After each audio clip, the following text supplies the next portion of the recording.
मानलं मानलं का खूप राग येतोय. आकडू आहेत, खडूस आहेत.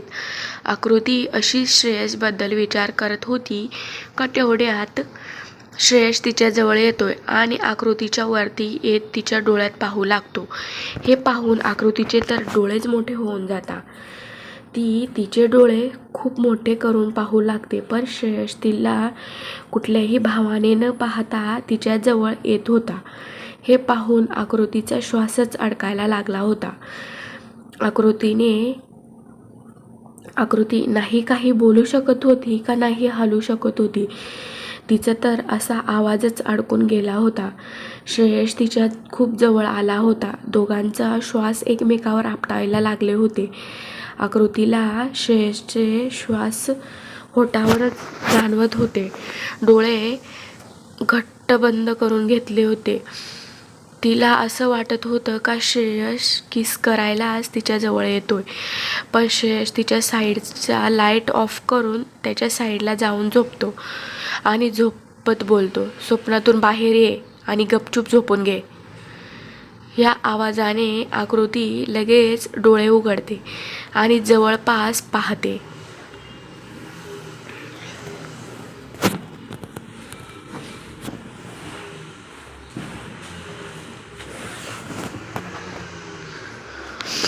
श्रेयसला त्याच्या जागेवर झोपलेलं पाहून एक मोठा श्वास घेते आणि ब्लँकेट पांघरून डोळे बंद करून घेते. आज तिला श्रेयसपासून एक वेगळीच भीती वाटत होती. आज श्रेयसचे डोळे बंद करून स्माईल करायला थांबू शकला नव्हता. काही वेळाने आकृती मेडिसिन घेतल्याने लगेच झोपून जाते. जेव्हा तिचा श्वास श्रेयसच्या कानावर पडतो तेव्हा श्रेयस लाईट लावून तिच्याकडे वळतो. चेहऱ्यावरनं ब्लँकेट काढून एक नजर तिच्या त्या गोड चेहऱ्याकडे पाहतो. मग हात तिच्या कमरेभोवती टाकून तिला जवळ ओढतो आणि प्रेमाने कपाळावर किस करत हळूच फुसफुसत तिच्या कानात बोलतो, गुड नाईट बायको. श्रेयसचा आवाज ऐकून आकृती झोपेतच बडबडत हलकं स्माईल करून श्रेयसला मिठी मारून झोपून जाते. ती टाईट हग करते त्याला. श्रेयस पण घट्ट मिठीत घेतोय तिला. काहीच वेळात आकृतीच्या जवळ असल्यामुळे त्याला पण सुखात झोप येते. आज राज्याध्यक्ष मेन्शनचे रंग बदललेले दिसत होते. किचनच्या बाहेर नोकर परेशान होऊन उभे होते. शिवाय आणि शशांक सोबत कबीर जिम करून बोलत बोलत चालले होते. तेवढ्यात शशांकची नजर किचनकडे गेली. तो चकित होऊन बोलतो, तिथे काय चाललंय? एवढं एक तास शिवाय आणि कबीरची पण नजर तिकडेच गेली. त्यांना पण समजत नव्हतं का चाललंय काय, म्हणून ते पण तिकडेच पाहत होते. कारण घरातील सगळे नोकर परेशान होऊन बाहेर उभे होते आणि सोबतच किचनमधून सारखा आवाज येत होता. कबीर पुढे चालू लागला तर ते दोघेही त्याच्या मागे येऊ लागले. कबीर त्या सगळ्यांना पाहून विचारतो, तुम्ही इथे सगळे असे का उभे आहेत? कबीर बोलतच होता का शशांकची नजर किचनमध्ये जाते, ज्याला पाहून तो खूप चकित होतो. दोघांच्या खांद्यावर महाराज समोर पाहायला लावतोय. त्याला पाहून ते दोघेही तिकडेच पाहू लागतात. तर त्यांचे पण डोळे ते पाहून मोठे होऊन जातात. कारण आज नोकरांऐवजी शामराव स्वतः त्यांच्या हाताने काहीतरी बनवत होते.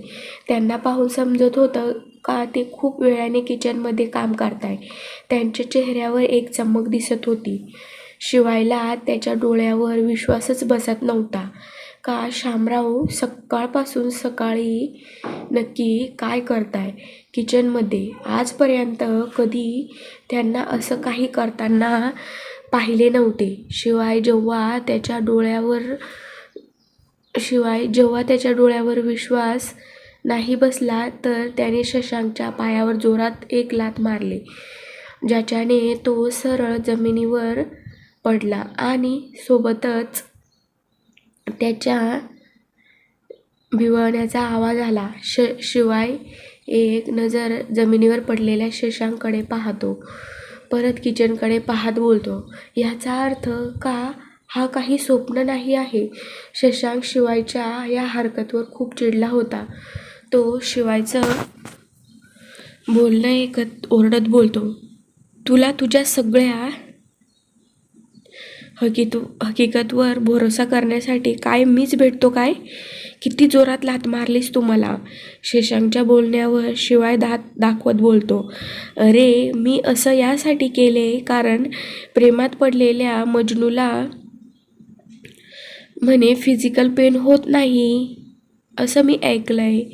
शिवायचं बोलणे ऐकून शशांक त्याला रागात पाहतो, पण त्यांच्या मागे उभा असलेला कबीर डोळे बारीक करत बोलतोय, प्रेमात पडलेला मजनू?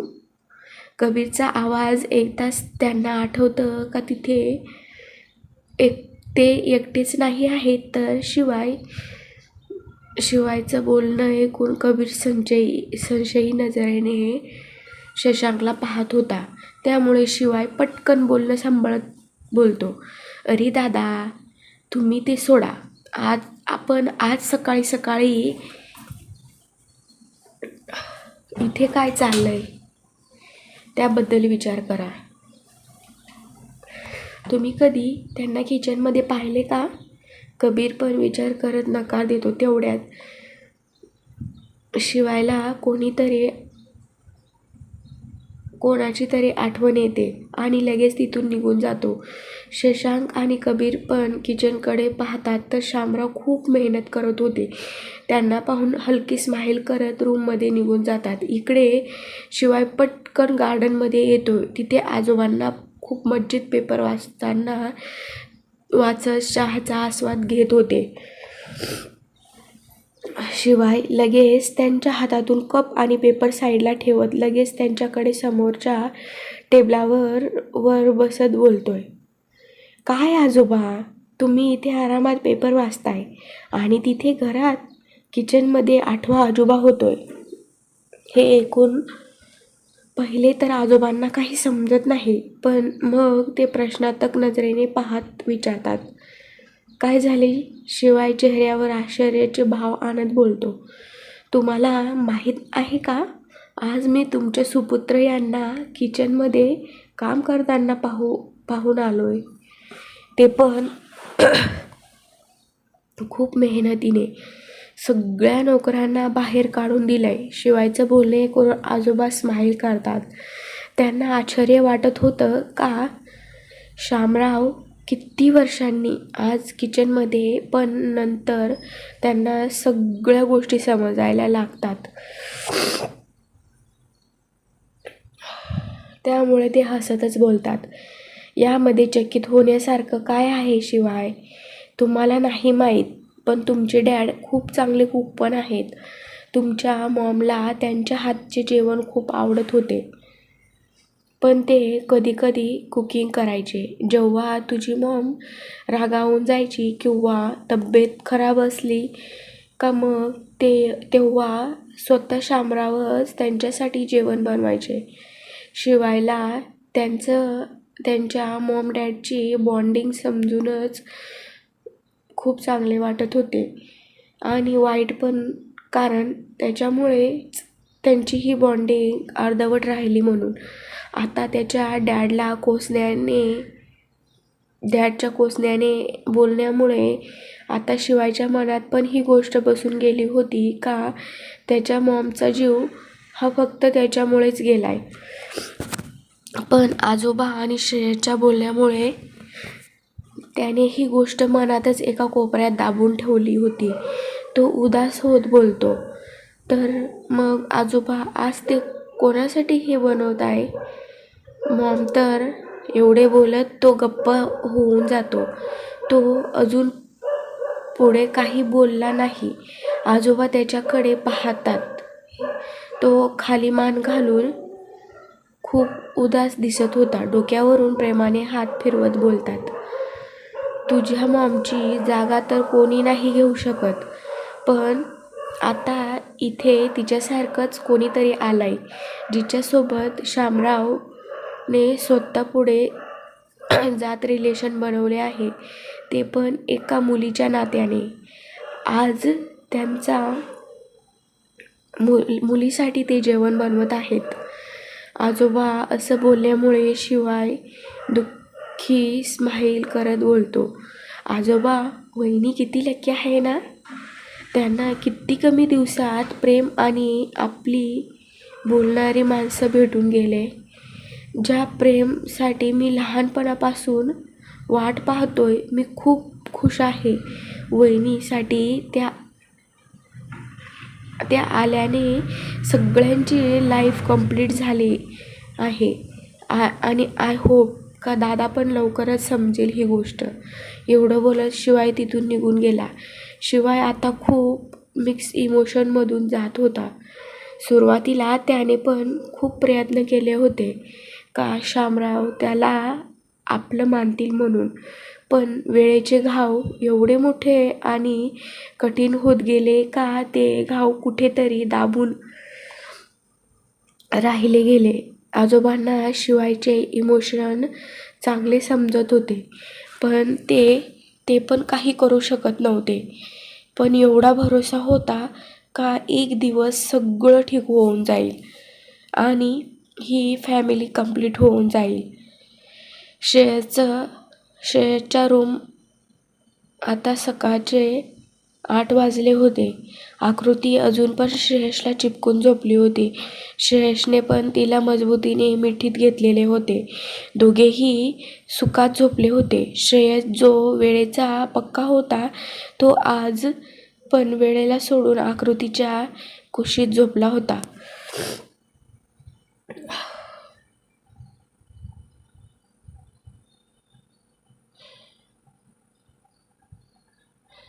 हा तो सुख होता जो त्याला त्याच्या धावपळच्या आयुष्यात कधीच भेटला नव्हता. आकृती झोपेत काहीतरी बडबडते आणि झोपेतच पलटून जाते, ज्याच्याने श्रेयस झोपेतच तिची कंबर पकडून अजून तिला मिठीत घेत झोपून जातो. आकृतीला थोड्याच वेळाने जाग यायला लागते. ती डोळे मिचकावत एक मोठा आळस देते. तेवढ्यात तिला जाणवते का ती एका मजबूत हाताच्या घेऱ्यामध्ये आहे. ती पाहते तर तिचं डोकं पिलोवर नाही तर एका मजबूत हातावर असतो. हे पाहून ती मागे वळते तर तिची नजर श्रेयसच्या चमकत्या चेहऱ्यावर जाते. आज आकृतीने श्रेयसला पहिल्यांदा एवढ्या जवळून पाहिले होते. त्याच्या तो मोठ्या कंपाळ ज्यावर त्याचे पूर्ण केस विस्कटलेले दिसत होते, गोल टपोरी डोळे जे बंद होते, लांबलचक असं नाक ज्यावर सतत राग राज्य करत होता आणि सोबतच त्याचे हलकी गुलाबी पातळ ओठ जे आता त्याला खूप अट्रॅक्टिव्ह दाखवत होते. आकृती श्रेयसच्या चेहऱ्यावर पाहून हरवून जाते. ती हळूहळू हात पुढे करत बोट त्याच्या चेहऱ्यावर फिरवत होती आणि ती जशी त्याच्या ओठांना हात लावते, अचानक श्रेयसचे डोळे उघडतात. तो एक झटक्यात आकृतीचा हात पकडून तिला पाहतोय. आकृती श्रेयसच्या ह्या ॲक्शनने खूप घाबरून जाते आणि गडबडून उठून बसते. आकृतीचा हात जो श्रेयसने पकडलेला होता तो तसेच तिला पकडत तिला त्याच्यावर ओढतो, ज्यामुळे आकृती सरळ त्याच्यावर पडते. आता आकृतीचे हार्टबीट जोरात वाढत होते का कोणीही आरामात ऐकले असते. आकृतीचे होठ श्रेयसच्या छातीवर टेकावले होते, ज्यामुळे श्रेयसला त्याच्या बॉडीतून करंट गेल्यासारखं वाटलं होतं. आकृती खूप घाबरलेली होती कारण ती श्रेयसच्या खूप जवळ होती. हे सगळं खूप लाजिरवाणे होते. ती तिची मान वर करते. तिची नजर श्रेयसच्या काळ्याभोर डोळ्यावर जाते. ह्या वेळेस आकृती एवढी घाबरलेली होती का तिच्या तोंडातून शब्द पण निघत नव्हते.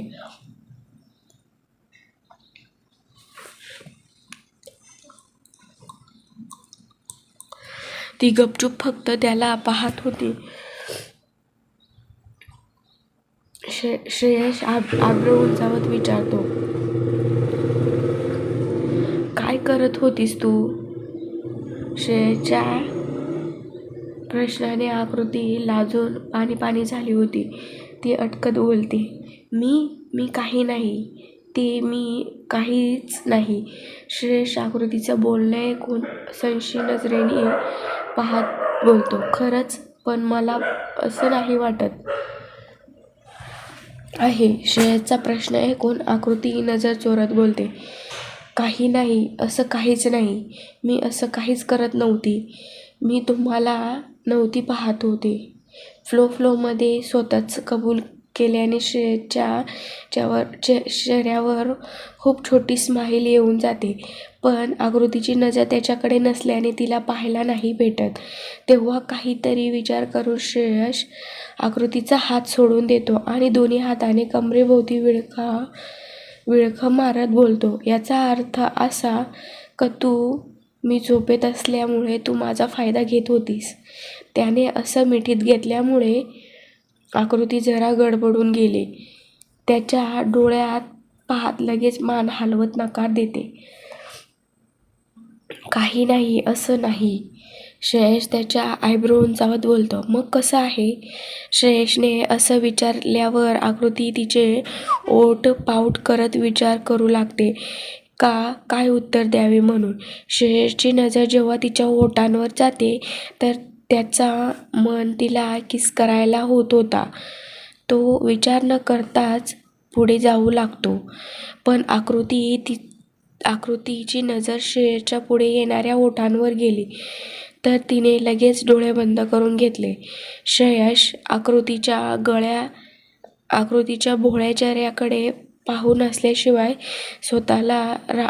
असल्याशिवाय राहू शकला नाही आणि तो जसं तिच्या होठांना किस करणार तेवढ्यात मोठमोठ्याने दरवाजा वाजू लागला, ज्याच्याने त्याचं लक्ष तिकडेच गेलं आणि त्याची पकड तिच्यावर ढिली झाली होती. आकृतीने हा भाग तुम्हाला आवडला असेल तर प्लीज कॉमेंट करा, लाईक करा, शेअर करा, कॉमेंट करा आणि माझ्या चॅनलला सबस्क्राईब नक्की करा. थँक्यू. धन्यवाद.